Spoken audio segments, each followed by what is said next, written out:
Gentlemen, let's face facts. Society, a cunning architect, has meticulously designed a world that clips the wings of men, forcing us to stumble through a minefield of mediocrity while robbing us of our inherent masculinity. We're born into a world where our destinies are predetermined, where we're seen not as men with dreams, aspirations, and a burning fire in our souls, but as mere numbers. Social security numbers, bank account numbers, employee numbers. That's what we're reduced to. Our worth, our identity, our roles, all boiled down to numerical values. Our intrinsic values, our ambitions, our passions are drowned in this sea of digits. Look around you.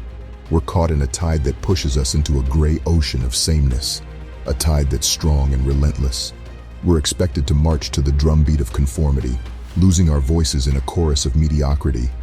But here's the kicker. It doesn't have to be this way. We don't have to let the strings of society manipulate us into lifeless marionettes. It's time to sever those strings, stand tall, and proclaim our defiance.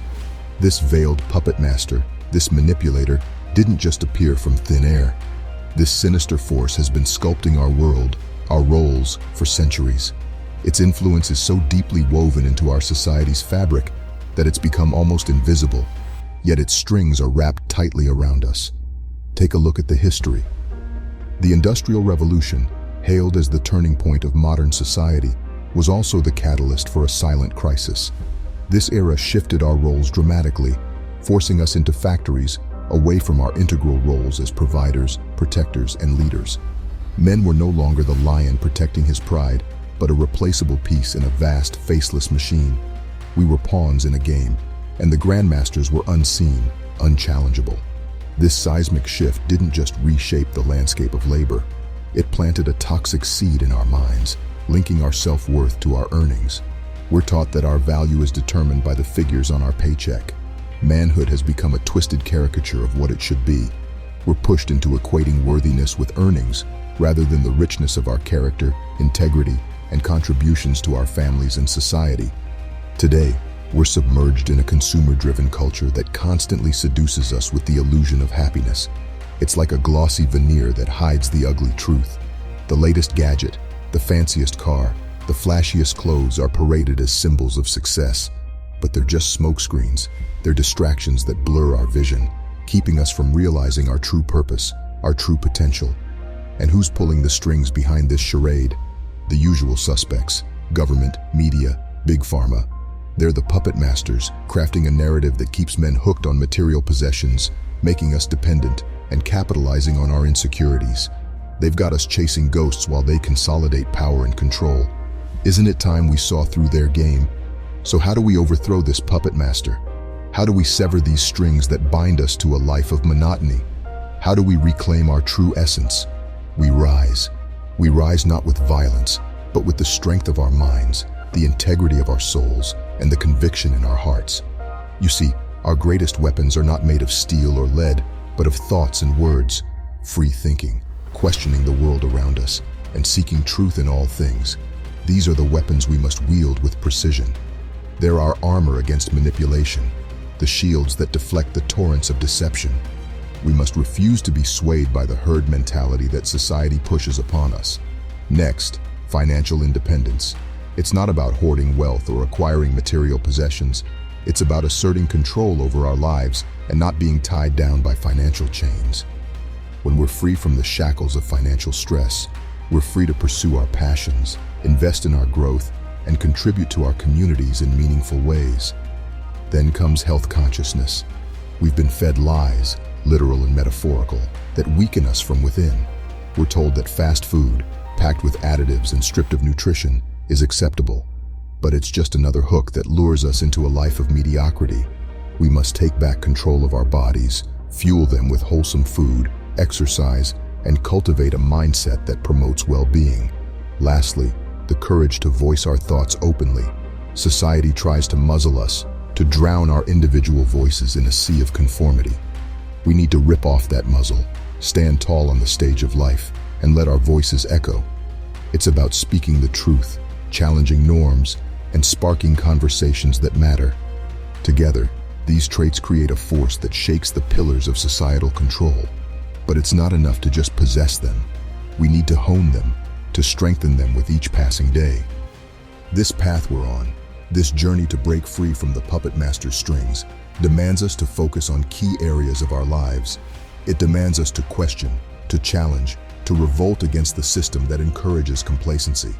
The first string we need to sever is that of consumer-driven ethos. We're constantly bombarded with messages telling us that material possessions equal happiness. But here's the truth, fellas. That's a fallacy.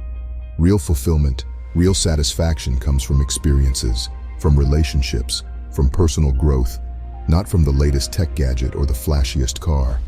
We're fathers, sons, brothers, and leaders. Our duty and our identity are rooted deep within our homes, our communities, and our hearts. We should not let our worth be determined by how much we earn, but by the love we share, the support we give, and the impact in the lives we touch. Now let's talk about another string, the pressure to suppress our individuality. Society, the media, the puppet masters want us to blend in, to become another face in the crowd. They want us to fall in line, to conform to their expectations. But you know what? You're not a carbon copy. You're a unique individual with your own thoughts, passions, and dreams. Let's refuse to be put into a box. Let's refuse to let our spirits be tamed. Another string we need to cut? Fear.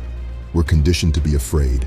Afraid of failure, afraid of judgment, afraid of rejection. But fear is just another tool used to control us, to keep us from reaching our full potential. We need to confront our fears, to stare them down, and to remind ourselves that it's okay to fail, it's okay to be judged, and it's okay to be rejected, because that's how we grow. That's how we become stronger. Breaking free is also about redefining our relationships with institutions that traditionally exert control. It's about questioning government practices, scrutinizing the media, and holding pharmaceutical companies accountable. It's about demanding transparency, justice, and fairness in all aspects of society. And here's one more string, a big one: addiction. Whether it's to substances, technology, or even work, addiction holds us captive. It robs us of our time, our health, and our freedom. Overcoming these addictions, prioritizing self-improvement over instant gratification, is a crucial step towards breaking free. At the core of this liberation is discipline, organization, and communication skills. These are not just skills for a job, but for life. They help us navigate the choppy waters of society's manipulation, leading us to the shores of our true selves. They help us manage greed, uphold integrity, and foster a positive mental attitude. Now, I won't sugarcoat it. This isn't an easy path. It's a path fraught with resistance, doubt, and uncertainty. But remember, the strength of a man isn't tested in calm waters, but in turbulent storms. Mediocrity, that's the enemy we're up against, lads. It's not some distant, vague concept. It's here now, lurking in our everyday lives, waiting for us to settle, to accept the status quo. Why must we fight against mediocrity? Because it is the silent killer of ambition and potential. It's like quicksand, sucking us in gradually, without us even realizing it. One day you wake up and you're knee-deep, stuck in a life you never planned, you never wanted. Here are 5 raw and unfiltered reasons we can't afford to live a mediocre life. Firstly, we owe it to ourselves. We are not born to be average. Each one of us carries within us a unique combination of talents, passions, and potential. By settling for mediocrity, we're squandering these gifts. We're denying ourselves the chance to live up to our full potential. Secondly, we owe it to the people who depend on us, our families, our friends, our communities. They deserve our best, not our average. They deserve to see us strive, to see us overcome, to see us thrive. By refusing to settle, we're not just improving our own lives, we're inspiring those around us to do the same. Thirdly, we owe it to society. We're living in a world full of challenges: poverty, injustice, environmental degradation. We need strong, motivated, passionate individuals to tackle these issues. If we all settle for mediocrity, who's going to make the world a better place? Fourthly, we owe it to our future selves. Think about it. Fast forward 20, 30, 40 years from now. Do you want to look back at your life with regret, wondering what could have been if only you dared to reject mediocrity? Or do you want to look back with pride, knowing you gave it your all, knowing you lived a life true to yourself? Lastly, we owe it to the very essence of what it means to be a man. The qualities of strength, resilience, and courage. The ability to take risks, to stand up for what's right, to lead and protect.